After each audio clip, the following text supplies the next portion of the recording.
అందరికీ నమస్కారం. భరతమాత పునర్వైభవ ప్రాప్తి కొరకు అంకితమైన నవ భారతానికి స్వాగతం, సుస్వాగతం. 77వ భాగంలో తానాజీ బలిదానం గురించి శివాజీ విచారించడం తెలుసుకున్నాం. ఈ భాగంలో సూరత్ పై 2వ దాడిని గురించి తెలుసుకుందాం. తానాజీ అసమాన పరాక్రమాన్ని చూపించి ఉదయభానును చంపి సింహగఢ్ కోటను స్వాధీనం చేసుకోవడంతో పురందర్ కోటలోని రాజపుత్ర సైనికులు ఆత్మవిశ్వాసాన్ని కోల్పోయి ఉంటారు.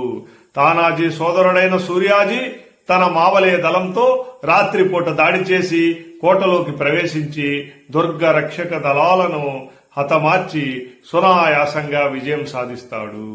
శివాజీ చందూర్ పట్టణంపై దండెత్తి అపారమైన ధనాన్ని స్వాధీనం చేసుకుంటాడు.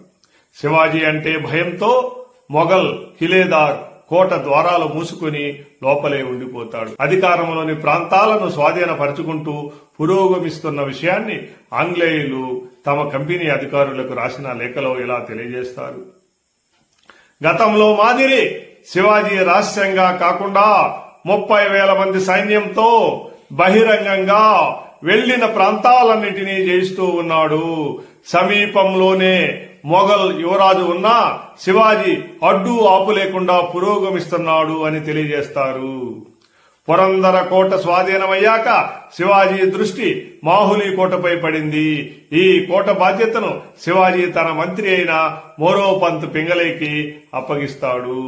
ముంబైకి ఈశాన్యం వైపు ఉత్తర కొంకణంలో మాహులీ కోట ఉంటుంది. మనోహర్ దాస్ గౌర్ అనే రాజపుత్రుడు దుర్గ పాలకుడుగా ఉంటాడు.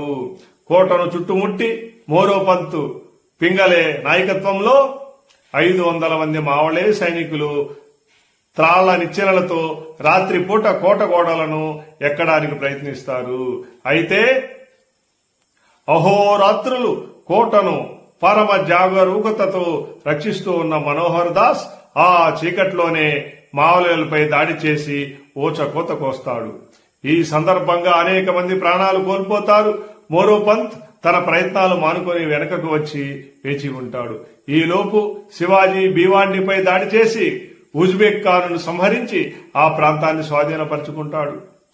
కొంకన్ ఫౌజ్దార్ లుడీ ఖాన్ మరాఠాల దాడిలో గాయపడి ఆ ప్రాంతాన్ని విడిచి వెళ్లిపోతాడు. మోరోపంత్ మళ్లీ మాహులీ కోటపై దాడి చేసి కోటలోకి బయట నుండి ఎలాంటి సహాయం అందకుండా అడ్డుకుంటాడు.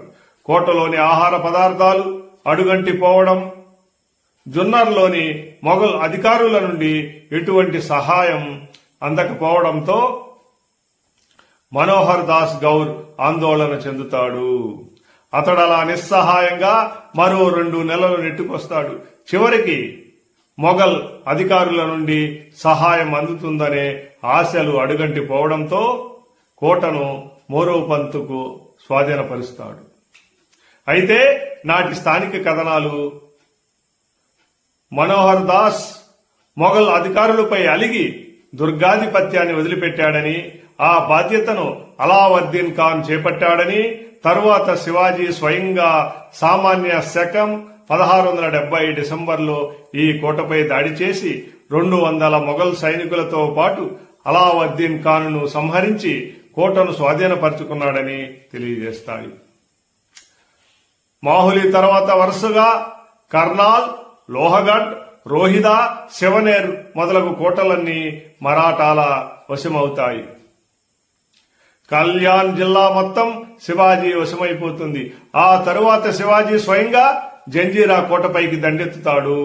కోట చుట్టూ ఫిరంగులను మోహరించి ముట్టడి కొనసాగిస్తాడు. ముట్టడి కొనసాగిస్తూనే కోటను వదులుకునేందుకు దుర్గాధ్యక్షుడు ఫతేఖాన్ కి బంగారాన్ని లంచంగా ఆశ చూపిస్తాడు.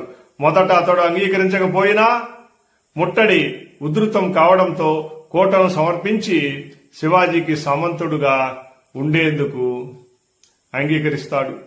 కానీ అతని 3 ప్రధాన సర్దారులు అంగీకరించలేదు. వారికి శివాజీతో దీర్ఘకాలిక వైరం ఉంది. ఆ 3 సర్దార్లు సిద్ది సంబల్, సిద్ది యాకూత్, సిద్ది ఖైరియత్లు. ఆ 3 మొదట ఫతేఖాన్ను బంధిస్తారు.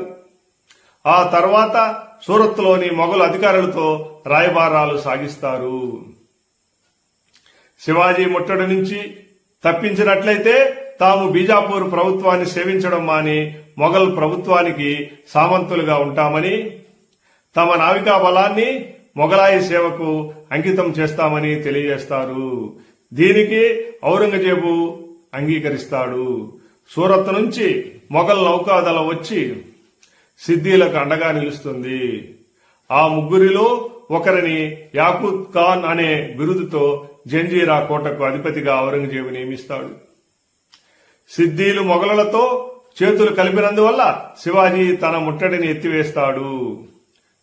సిద్దీలకు సహకరించినందున సూరత్ సుబేదారుకు తగిన గుణపాఠం చెప్పాలని శివాజీ నిశ్చయించుకుంటాడు.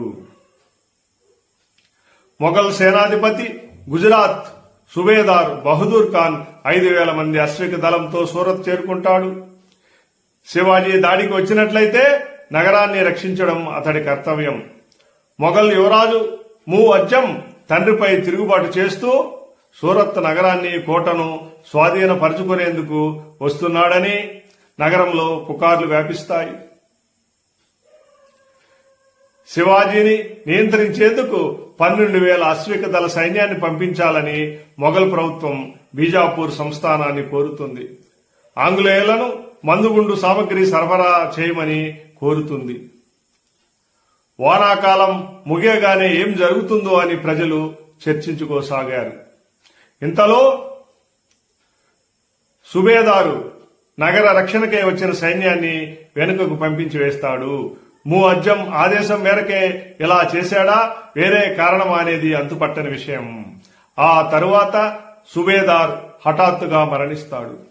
శివాజీని ఎదుర్కోవడానికి కేవలం 300 మంది సైనికులు కోటలో ఉంటారు. శివాజీ దాడిని ముందుగానే ఊహించిన సూరత్లోని ఆంగ్లేయులు తమ నగర గిడ్డంగుల్లోని సరుకు అంతటిని నగర వెలుపలి ఓడరేవులకు తరలిస్తారు. శివాజీ 15,000 అశ్విక సైన్యంతో పదాతి దళంతో సూరత్కి 30 కిలోమీటర్ల సమీపానికి వచ్చాడని వార్త నగరంలో గుప్పుమంటుంది. వర్తకులు, ఉద్యోగులు అంతా నగరం విడిచి పారిపోతారు. ఔరంగజేబు ఆదేశంతో ఇటీవలే నగరం చుట్టూ ప్రహరీ గోడ నిర్మిస్తారు. సామాన్య శకం 1670 అక్టోబర్ 3వ తేదీన శివాజీ సూరత్ నగరం చేరుకుంటాడు. నగర రక్షక దళాలు కొద్దిసేపు నామమాత్రంగా ప్రతిఘటించి కోటలోకి చేరుకుంటాయి. మావలేలు నగరం మొత్తాన్ని ఆక్రమించుకుంటారు. మక్కా యాత్ర ముగించుకుని వచ్చిన కాస్గర్ మాజీ నవాబు అబ్దుల్లా ఖాన్ ఉన్న విడిది భవనంపై మరాఠాలు దాడి చేస్తారు. ఒక రోజంతా ప్రతిఘటించిన నవాబు తనకు ఔరంగజేబు బహుకరించిన బంగారు పల్లకీతో పాటు ఇతర విలువైన సంపదను వదిలిపెట్టి చీకటిలో కోటలోకి పారిపోతాడు. అలా అబ్దుల్లా ఖాన్ విడిదిని ఆక్రమించిన మరాఠాలు దానినే తమ స్థావరంగా చేసుకుంటారు. శివాజీ సైనికులు సూరత్ నగరంలోని సంపదను ఎలాంటి అడ్డు లేకుండా స్వాధీనం చేసుకుంటారు. ఫ్రెంచి, డచ్చి, ఆంగ్లేయ వర్తకులు శివాజీని దర్శించి కానుకలు సమర్పించుకోవడంతో వారిని శివాజీ వదిలివేస్తాడు. సూరత్ నగర రక్షణకై మొఘలుల భారీ సైన్యం వేగంగా రానున్నదని వేగులు వార్తలు తెచ్చారు.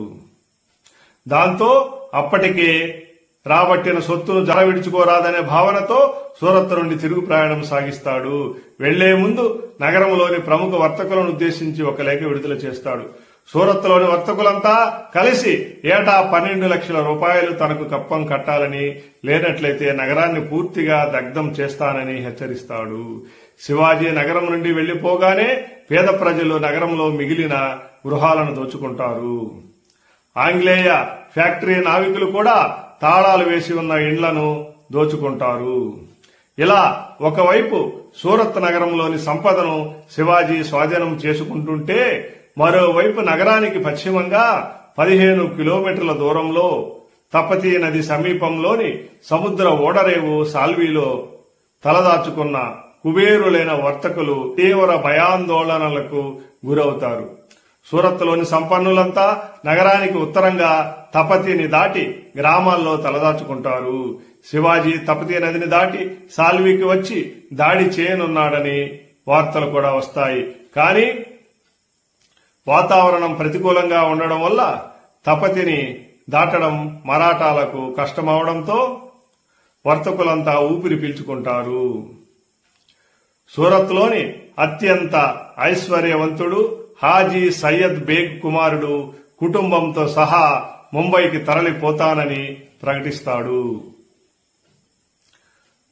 సూరత్లోని ఆంగ్లేయ, ఫ్రెంచి, డచ్చి ఫ్యాక్టరీల జోలికి శివాజీ పోకపోవడంతో ప్రజల్లో అనుమానాలు పుట్టుకొస్తాయి. ఐరోపా వారు శివాజీతో రహస్య ఒప్పందం చేసుకున్నారని మొఘలులు, సూరత్లోని వర్తకులు భావిస్తారు. సూరత్ పై రెండోసారి దాడి చేసి 66 లక్షలు విలువగల సంపదను శివాజీ తీసుకెళ్లాడని ఒక అంచనా. నిజానికి సూరత్ నష్టపోయింది 66 లక్షల రూపాయల విలువైన సంపద కాదు. భారతదేశంలోనే సంపన్నవంతమైన వర్తక కేంద్రం ఓడరేవు విధ్వంసం అయ్యాయి. దాడి జరిగిన తరువాత కొన్ని సంవత్సరాల పాటు మళ్లీ మరాఠాల దండు వచ్చి పడుతుందని పుకార్లు వ్యాపిస్తుంటాయి. పుకార్లు తలెత్తిన ప్రతిసారి ధనవంతులైన ప్రజలు, స్వదేశీ, విదేశీ వర్తకులంతా తమ సరుకులను, విలువైన సంపదను తీసుకొని నగరం నుండి వెళ్లిపోవడం జరుగుతూ ఉండేది. దేశీయులైన రైతులు తమ ఉత్పత్తులను సూరత్కు పంపడం మానుకుంటారు. శివాజీ వెళ్లిన తరువాత నెల వరకు అక్కడ సుబేదారు లేడు, పరిపాలన లేకుండా పోతుంది. దీనితో భారతదేశంలోనే వైభవోపేతమైన సూరత్ వర్తక సామ్రాజ్యం క్షీణించిపోతుంది. మొఘల్ సామ్రాజ్యం ఆర్థికంగా కోలుకోలేని విధంగా దెబ్బతింటుంది. తరువాతి భాగంలో శివాజీ యుద్ధాల గురించి తెలుసుకుందాం. ఈ వీడియో మీకు నచ్చినట్లయితే లైక్ చేయండి, షేర్ చేయండి, మీ బంధుమిత్రుల చేత సబ్స్క్రైబ్ చేయించండి.